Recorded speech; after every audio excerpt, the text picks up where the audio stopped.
Salutations everybody, it is Matty here today with a good old-fashioned Xbox news update. It's been a couple of weeks since we've done one, we've let the news pile up, and we have an absolute ton to discuss today. Of course, we have more updates on the Activision Xbox deal, as things have notably heated up between execs of both PlayStation and Xbox. Jim Ryan saying things, Satya Nadella, the sleeping giant, has now been awoken, and there's some true beef building here. I'm not pro console wars, but you can't help but look at this and say, oh, now the execs are starting to talk some smack here. So we have a lot of comments to get into from Satya Nadella, CEO of Microsoft, some business trips, if you will, that Jim Ryan's been making, and the overall MO by Sony to make sure that this deal does not get done at any and all costs, and the risk that does come with that.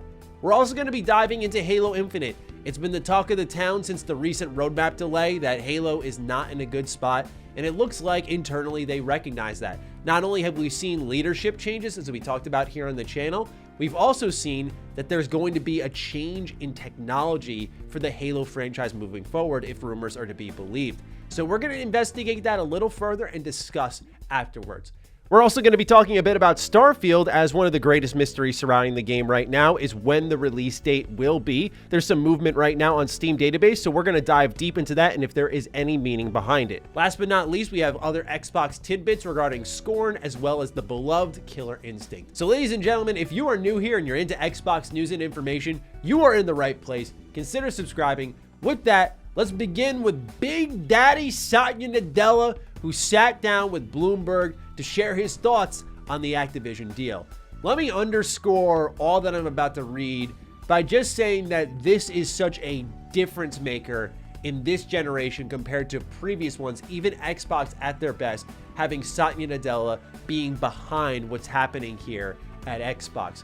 You see, when I talked about it back before the Xbox and Bethesda E3 showcase in 2021, where Phil was on one side of the screen, Satya Nadella was on the other side of the screen, and Satya said Microsoft is all in on gaming. And there was that moment there where it was proven the day one Game Pass deals, of course the exclusives that would be shown off from Bethesda with Starfield and Redfall. And then there was the Activision deal. And now Satya's going to bat for the gaming division. This says a lot about what Phil has been able to accomplish during his time at Xbox. Certainly, there are flaws in the way he has pushed the actual brand forward that I think people could pick apart if they so desire. But for me personally, this is a sign of Phil's masterclass since he became head of Xbox. With that out of the way, let us discuss what Satya had to say to Bloomberg. Of course, any acquisition of this size will go through scrutiny, but we feel very, very confident that will come out, he said in an interview with Bloomberg Television. Nadella's prediction puts him at odds with investors' skepticism about the deal. While Activision rose Thursday, outperforming a slump in tech stocks, Wednesday's close of $75.32 still left the company more than 20% below the offer price, a signal of massive doubt that Microsoft will ever be able to consummate the transaction. Microsoft is either the number 4 or number 5 competitor in the video game industry, depending on how you count, Nadella said. And the number 1 player, Sony, has made several recent acquisitions. So if this is about competition, let us have competition. Before all of this, Sony had welcomed the UK's reinvestigation of the Microsoft Activision deal. And this goes back to what I've been saying, where Sony's modus operandi since something occurred during the Call of Duty deal, right? At first they were saying, we just hope Xbox honors the Call of Duty deal. They said they were going to. We don't know what happened behind closed doors, but something changed where Jim Ryan and his team have decided, we can't let this deal go through. So they're welcoming the reinvestigation, which, by the way, I don't see as a red flag. A deal this big should be looked over twice, I would say. We're talking about the biggest deal in our industry thus far. It makes a lot of sense why they take a moment to say, let's go over this once more. Let's reinvestigate, make sure everything's up to snuff, because Sony is starting to kick and scream a bit. And that's going to call attention to the deal. And they're claiming it's not fair, it's not right. I wouldn't look into the reinvestigation much. But yes, Sony is sitting here pretty much arguing it would make the industry a less competitive space. And Satya is saying, let it be more competitive. It's truly going to be like that because right now Microsoft isn't in a competitive position. I got to call out the irony here. I see where Satya is coming from. technically Microsoft is behind the likes of Sony and Tencent. Microsoft also happens to have the biggest wallet on this planet.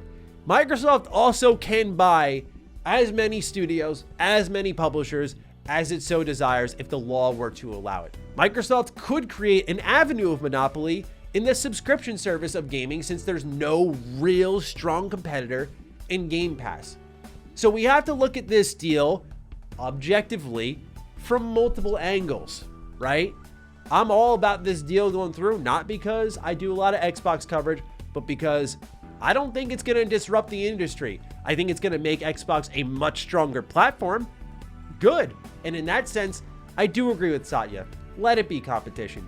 But I can't just read that and look over it with a blind eye and go, oh, yeah, let it be competition. You guys don't have an absurd amount of money that no one on this planet really needs that much of. No, of course not. Microsoft knows they can continue to inch this forward more and more and more. And so just like Sony's MO is to make sure this deal does not go through. And now we're seeing Microsoft's MO, unlike what they had to do during the Bethesda deal, which is at all costs, we must get this deal done. How do we see those types of movements? Try a brand new website. So this cropped up after a rumor had surfaced that Jim Ryan had flew to Brussels to complain to the EU and voice his concerns about what was going on with the Activision deal and Xbox. So it's getting even spicier now. And when you see this website here, these are the benefits. They say the benefits of Xbox and Activision Blizzard. Before I read some of this is what we call propaganda, folks, okay? Xbox has put out multiple blog posts. They put out multiple statements, conducted multiple interviews. They know what they're doing here. Again, the MO is at all costs. So they've made a website dedicated to a pending deal. Think about what we just saw. Let's not move too fast here. Think about what we just saw with Bethesda and Xbox. It was nothing like this. The announcement was made. Holy smokes, they actually did it. There was a lot of excitement. Sony was pretty chill about it. What are we losing? A lot of Bethesda's games underperformed. But now the money's talking, so it's a much different position here for Microsoft. And you bet your butt, if Xbox starts to tiptoe into the region of Japan and starts to threaten publishers around there, Sony's going to kick and scream once again. Mark my words. But take a look at some of the things that they put on their website here. Things like on the right side, the benefits for the gaming industry. More competition in mobile where a couple of big players dominate.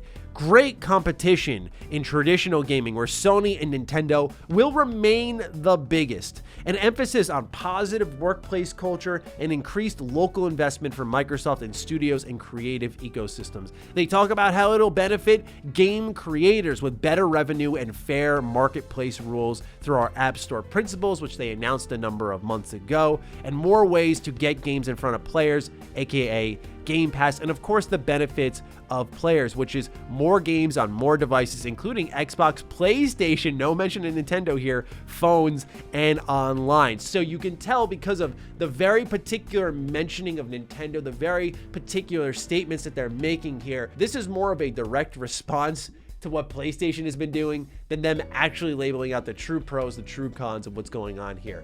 But it is fascinating that this site exists, and it started to exist after the rumors popped up that Jim went to Brussels. So they probably saw it and went, I don't like that one bit. But what do you expect to? Some people saw Satya's comments and they're like, whoa, here comes the sleeping giant, which is what I said as well. But on the offset here, you got to think about if Satya were to sit down and go, I don't know, man, I'm not feeling too hot about this deal. It's looking a little soft to me, like Sony might accomplish their mission and obstruct the deal. Yeah, it sucks, right? It sucks. No, he's going to sit there and go, I'm feeling confident about things because this is all posturing. It's all at the whim of members of the FTC and all other regulators around the globe and what they're feeling when they're looking at this deal. Do they feel this ain't fair? Or do they feel, yeah, it's fair? Why not? And with FTC cracking down on big tech, this is a pivotal moment in Xbox's history right now. We are watching it unfold, which is why we continue to cover it. It is a big deal. It all comes back to the game everyone claims they hate, Call of Duty. If Call of Duty wasn't in this mess, I don't think that PlayStation would sit there and go, oh no, Crash, oh no, Diablo, oh no, Overwatch, although these are some huge games that sold millions upon millions of copies, millions upon millions of players. I don't think they'd be that bent out of shape, but something with Call of Duty hurts that bottom line, and Sony is making sure at all costs that that does not occur. All right, time for a little bit of Starfield. So we're very excited for this game, of course, and we're all trying to figure out when it is finally arriving. As many of us are already aware, it was supposed to be out this year on November 11th. It got delayed into the first half of 2023. As time has gone on, my way of thinking about this game has changed a bit, as I could see this being a second half of 2023 game. There's no evidence indicating that being the case, but I could totally see a situation where Microsoft says, let's really polish this one to a shine, make sure we get it right, because it is probably their most important game for this generation. They have to get it right. So I could see it going either way.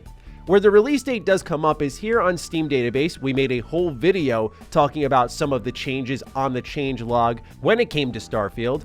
And in this case here, it's not just the store tags like we discussed where I said it's nothing to really look at. Now we're seeing a release date shift. The reasoning is release date may be wrong, and it's moved to December 29th, 2023. Believe it or not, some folks were actually a bit confused about this because typically placeholder dates fall on December 31st. So some folks were thinking, are they actually going to drop it this deep into the year? The answer is clearly no. At least I think it's very safe to say that will not be the case. That's the last working day of the year, so therefore that is why it is December 29th. I wouldn't read too deep into this, but some folks are wondering why it's not, say, at the end of Q2 for 2023. This would put the placeholder at June 30th, 2023, which again would be a placeholder for Q2, the latest they could possibly release it in the first half of the year, at least financially speaking. I think it's a fair argument. I've rattled my brain on it a bit, and I think the reality is this is just a placeholder shift, and less is more in this situation. I am all for the Starfield speculation. I do think this movement indicates some news will arrive before the end of the year, but again, the game is actively in development, so of course there's going to be movement on the Steam database. But again, this is because, according to the reasoning here, the release date was wrong, which it was. Internally, it says that it was still the 11/11/22 release date. Obviously, that's not the case, so that's why they changed it. So we'll continue to monitor it, but right now, that's all we've got for Starfield. For now, let's move on over into Halo, where there have been rumors that the Halo games moving forward will transition into the Unreal Engine 5. Okay. This is a bit of a surprise. Let's read a blip from PureXbox.com. YouTubers Sean W. and ACG's Jeremy Penter, shout out to ACG, former co-host of Ham Radio and Defining Duke, have both been discussing this on social media, and now Windows Central has also chimed in. According to their Rumor Mill report, the information about a switch to a new engine is certainly looking as though it could be true. Windows Central says that it has some tentative indication that the change to Unreal Engine could extend across the entire future of the franchise beyond Tatanka, which is the Battle Royale, which it speculates could be a good thing. The outlet has reportedly spoken to former and current staff at 343 Industries who have blamed much of Halo Infinite's ongoing development problems with the difficult Slipstream Engine. This would explain a couple of things, but what does it mean for Halo Infinite is the big question here, right? Halo Infinite was supposed to be the 10-year-long game. It was supposed to be everything on that platform. But if everything moving forward is going to be on Unreal Engine, you don't have to be a game developer to understand this. But look, it is not just drag and drop. You do not just grab Halo Infinite, you apply it to a new program, boop, print game. Unfortunately, does not work like that. It is a million times more complex. So this is not a simple situation where they could just sit down and go, all right, let's remake all of Halo Infinite in Unreal Engine. I do believe that this will benefit them in the future, and this could explain why Joe Staten has taken the move slow now, so we're sprinting in the future, because it is possible the Slipstream Engine is at the heart of their problems. And that could be why content's taking forever to come out. And if it is, then an engine change does make sense, as we're seeing CD Projekt Red move to Unreal Engine. Now we're hearing rumors that Halo's gonna move to Unreal Engine. Tatanka was reportedly in development for 2 years now. I'm not saying that these things just snap together, but that's a lot of time for just the Battle Royale mode. So it would make sense if that was on a brand new engine, because now we're halfway through a traditional game development cycle, that's not just, oh, a mode in the Slipstream engine. That's much more, much more. Whether it's a larger piece of content than any of us have expected, I don't know if that's actually the case, or it's actually the engine switch. We will find out shortly. But this is fascinating because it has major implications for the Halo franchise moving forward. To me, the anomaly is Halo Infinite. This was supposed to be supported for a while. And if they abandon ship, it is going to be the egg of all eggs on the face of Microsoft and a huge smudge on what was a once incredible franchise. And it's sad to say that because what they got right in Halo Infinite was the feel of the game, the sandbox nature of the game. And if they were to switch engines, you lose all of that. Every engine feels differently, right? I always talk about the creation engine stink. You can tell when it's a Bethesda game. You can tell with every game, Frostbite engine, it's got that stink on it. Every engine has its feel. Slipspace or Slipstream, whatever slip it's called, Slippy, I don't care. This engine feels good for Halo gameplay at the end of the day. So it is a bold move when they finally got the feel to maybe transition over. My hope is that they continue to patch up Halo Infinite. Do not make this a failure. Make this a win for you. And all other spin-offs, all other additional content is separate, downloadable, instead of built on top of the Halo Infinite engine. That would just be my thoughts so that you don't abandon a project that was in development for like 7 years, man. It's insane. But that's my thoughts on that. Let's move on to some more news, some positive news involving Scorn. The release date has been moved up to October 14th. Perfect timing for spoopy season. This is 1 week earlier than expected, and Ebb Software, the developers of the game, said that we've waited enough. Interestingly, when I saw Skill Up's preview, gotta shout him out, love my boy Skill Up. This turned me on to the game. At first, I shouldn't say turned on, because, just given the nature of the art in the game, it's very sexual. You get what I'm saying, though, okay? I was interested after seeing his preview. I went, okay, I can see where they're going with this. Apparently, it's a shorter 6 to 8 hour experience, according to Ebb Software, which does pique my interest a little bit more. Like, hey, what's this all going to be about? What are we going to see from start to finish? Does the action ever pick up? Is it just kind of this very gory puzzle-style, adventure-style game? I'm really interested to see what it becomes. If it's like a plethora of short-lived mechanics throughout the course of a 6 hour game, and each section of the game is a little bit different, that could make it kind of special. But this is a major Xbox exclusive. Maybe not on the level of Starfield, of course. Not maybe, of course it's not. But this is major in the sense that it's been floating around for a while. This game got a 1 year delay. 1 year. So they've been having this thing in the oven for a while. It better come out squeaky clean, and it will be day one Game Pass. So it certainly is worth the look, but I'm curious about this, and I love seeing the release dates get moved up in our industry. Everyone's kind of delaying to be safe and then moving stuff back up. So there's this tug of war occurring in release dates. Last bit of news has to deal with Killer Instinct. People want Killer Instinct to come back in the first place, but first, before they do any of that, they have to fix the old one. As you may or may not know, Killer Instinct support has been abandoned for some time now. And that does not bode well for what's happening here in the ranked space, as it has been said by players of the community that ranked no longer works and has been destroyed by hackers. Currently, if you try to hop into ranked play, boom, unable to sync ladder information. And some people are actually getting demoted by trying to connect. So it's ruining their overall experience. To my surprise, they actually fixed this. Iron Galaxy came out with a tweet saying that it's been adjusted, that ranked matches now work, and they are actually going to go after the hackers next. This was mighty surprising, as it has been years, as we already covered, since this game has been updated. But look, internally, I was proved wrong. I was like, no way they're going to go back, unearth this gem where there is a active player base, but it's not booming with players, but there is a scene there for sure. But I'm happy to see it. It's literally the only exclusive fighting game on Xbox, and fighting games are about as dead as JRPGs on Xbox. So I think it's a good thing that they went and tackled this pretty immediately and put out the fire before it really started to spread. With that, that's all of the Xbox news and information I have for you in today's video. So let me know what you're thinking of all this in the comments down below. Other than that, be sure to follow me on Twitter, follow me on Instagram. Those links are in the description down below. And a big thank you to all the patrons, all the members who continue to support the hell out of the content here. Stay sexy, stay active. I love you all. Peace.